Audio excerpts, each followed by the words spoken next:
Hey, what's up guys? Jackson here with the Toasty Bros, and today I'm going to be doing my reaction to the PX245 144Hz at 1080p curved monitor.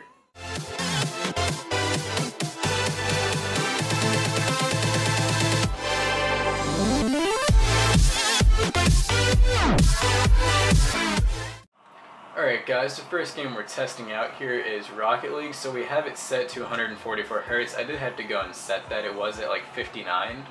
So you can see I'm running an R9 380 and it's not perfectly smooth, but you can tell the moments where it's not laggy. You can tell there's no blur or screen tearing or anything like that. So it definitely does look a lot better than the other 24-inch monitor to my right, which is just a 1080p and it's non-curved, and of course it's only 59 Hz.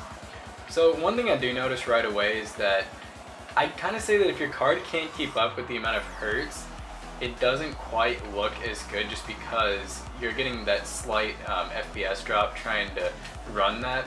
Now if I did have a little bit of a better card, like maybe a 390, I think this would look a lot better. I am running with the graphics pretty high, so it could definitely be lowered a little bit to kind of match that, but it doesn't bother me too much because it's still really smooth and you can see the playback's perfect. Alright guys, so I'm kind of just messing around here. Just wanted to check out Minecraft because I haven't played in forever, but I am testing on 144 and it's at 1080 of course. We're just on full screen, everything's maxed out because why not? It's Minecraft, you really can't get much easier to run than that. But as far as differences go, because I was kind of curious, I was like, will 144 really make a difference in a game like this? Well, I can say it really does. It's not anything major. Like if I was to go back to my 24-inch right now, that's just 60 or 59 Hz. I don't think I'd really notice too much of a difference, but I can say that while my FPS is really smooth, the screen looks incredibly smooth. I mean, like, it's like the most fluid motions you can possibly get with a game like this.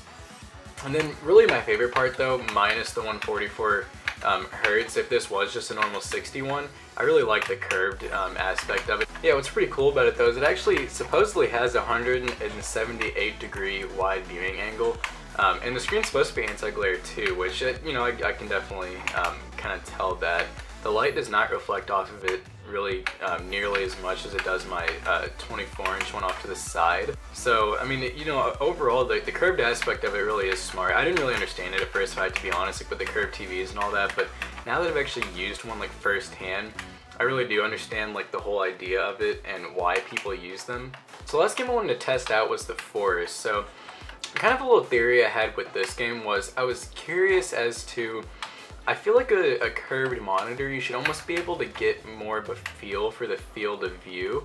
I don't know if anyone else kind of feels the same way, but I've always kind of wondered in my head if you're kind of able to just see a little bit more field of view than you can on a flat monitor, which, I don't know, in my opinion it kind of makes more sense. And I think another really cool type of game to test this would be like a race car game where, because of course the inside of your windshield's kind of curved, and I feel like it adds a little bit more of a real effect rather than just being completely flat. And you can definitely see the 144 Hz. I mean, it's absolutely flawless. I mean, you can't really see any defects in it.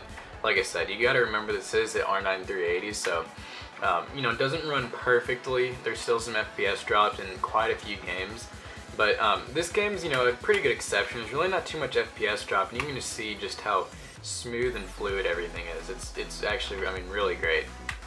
So we hope you guys enjoyed this little video here. Hopefully you enjoyed my experience of testing out 144, and I really did enjoy it a lot. And I'm glad I'm kind of finally switching to it because I know a lot of people are, especially if you're a gamer. And I'll kind of see after I go on in time if I can ever go back to a normal 60 Hz monitor as my primary one. I know most people say once you go 144 you just can't go back to anything less than that, so we'll see how that goes.